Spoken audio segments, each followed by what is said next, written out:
Hello friends आम्भे माने एबे सीटी एग्जाम रे लाइफ साइंस रो आसुथिबा किछि सिलेक्टेड क्वेश्चन डिस्कशन करिवु जहाँकि आपण मानक पई बहुत इंपोर्टेंट। आपण माने जदि सीटी पई सीरियसली प्रिपेयर होउचंदी ताहाले वीडियो को प्रथम रो शेष पर्यंत देखंतु काहे कि ई टाइप रो क्वेश्चन ही प्रति वर्ष एग्जाम रे आसुची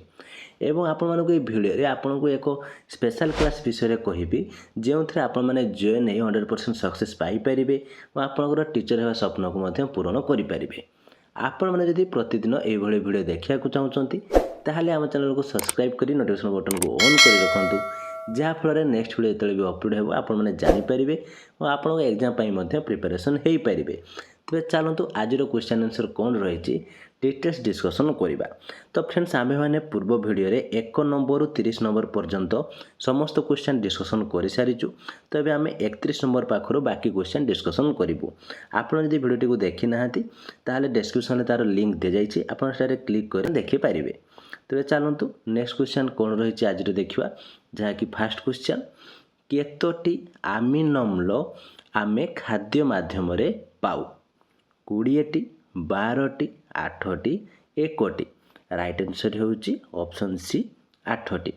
किए सरलतम श्वेतसार glucose maltose sucrose starch right answer glucose. क्यों श्वेतसारटी महू चीनी और गुड़रू मिलता है glucose maltose lactose cellulose right answer maltose. शरीर में फैटी एसिड और आमिनो एसिड संश्लेषण रे किए साहाय्य करे श्वेतसार पुष्टिसार स्नेहसार जीवसार राइट आंसर होउची श्वेतसार। केउटी जल रे द्रवणीय vitamin A vitamin D vitamin C vitamin K right answer vitamin C. केउटी कैल्शियम लवणर कार्य नुहे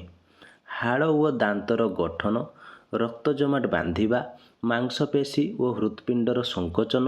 हिमोग्लोबिन गठन राइट आंसर हिमोग्लोबिन गठन जहाँकि ऑप्शन डी। ब्रुकोक रे कार्यकारिता केउं लवण अभाव प्रभावित हुए फॉस्फोरस पोटासियम लौह sulphur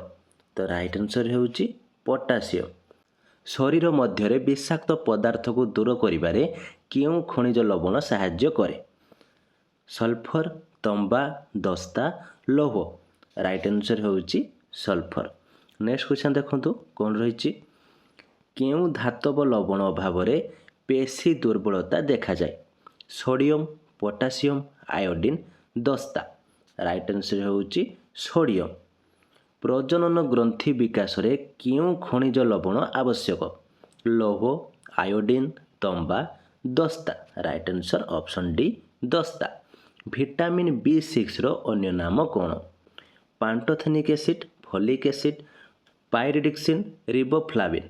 right answer पाइरिडिक्सिन।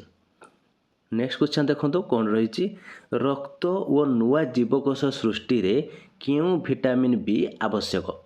B8 B9 B12 B7 right answer B9।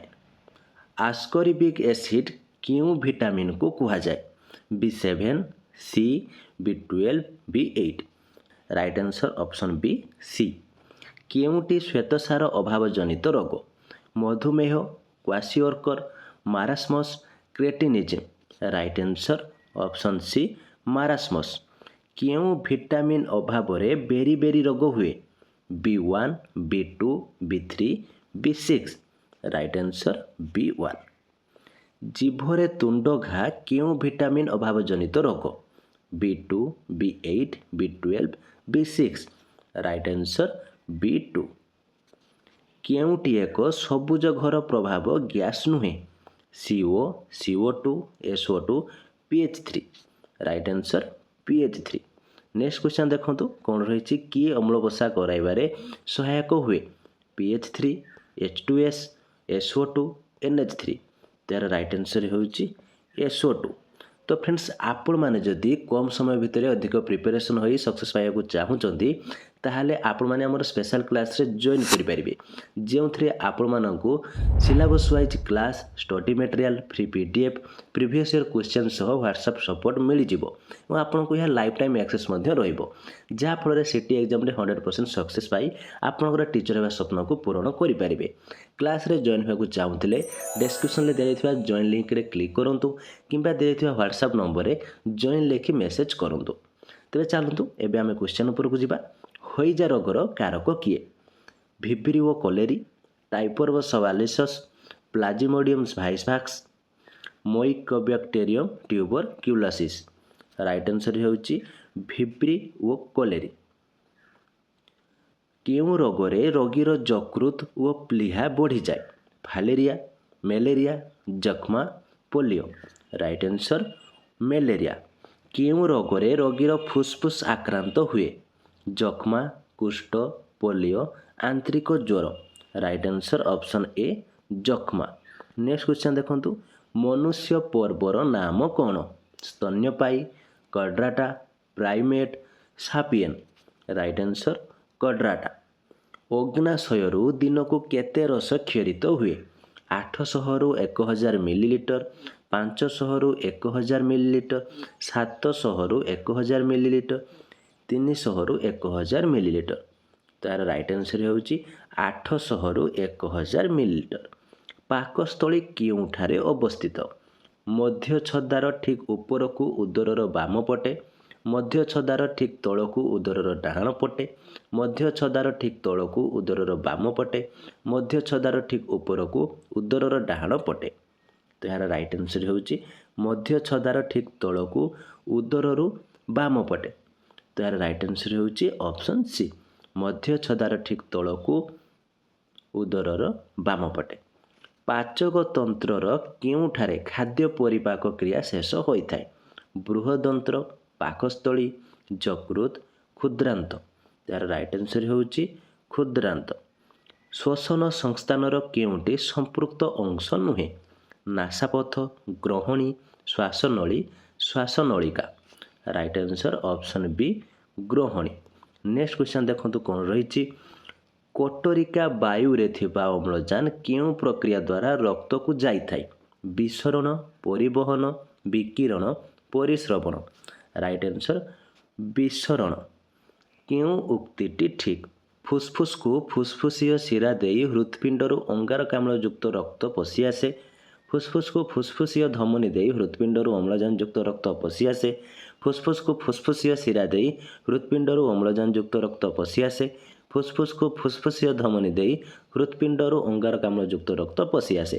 तो यार राइट आंसर होउची फुसफुस को फुसफुसीय धमनी देई हृत्पिंडर अंगारकाम्ल युक्त रक्त पशि आसे जहा कि ऑप्शन डी होउची राइट आंसर नेक्स्ट क्वेश्चन देखंतु निश्वास वायु रे अम्लजान और अंगारकाम्ल केते प्रतिशत थाए 15% और 10% 15% और 5% 5% और 15% 10% और 15% तार राइट आंसर होउची 15% और 5%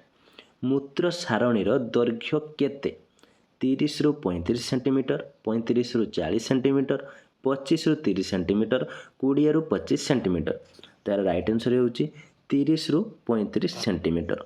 तो फ्रेंड्स आहरी मध्य बहुत गुड़े क्वेश्चन रही जहाँकि आम नेक्स्ट क्लास रे डिस्कसन करूँ तो आज जहाँ भी आम क्लास कलु आप पुणी थे आउे भिडियो को देखी दिखाँ और समस्त क्वेश्चन को आउे प्राक्टिस कर दिंतु तो ये थी आज क्लासटी केमी लगे मुझे किसी डाउट थाए कमेंट बॉक्स निश्चित भाव जनातु भिडियो भल लगी लाइक और शेयर करूँ और आपंक सांगसाथी जब सिटी प्रिपेयर होती से शेयर करूँ जहाँफल से निजक एग्जाम प्रिपेरेसन करेंगे आपड़ जब आम चैनल नुआ अच्छा आम चैनल को सब्सक्राइब कर नोटिफिकेशन बटन को ऑन कर रखुँ जहाँफल जो आम चैनल वीडियो अपडेट हो आपण मैंने सर्वप्रथम जानीपारे और आप आम स्पेशल क्लास रे जॉइन करने चाहूँगी ताले डिस्क्रिप्शन में जॉइन लिंक दी जाइए कि व्हाट्सएप नंबर में आमको जॉइन लेके मेसेज करेंगे तो आज ये थैंक यू।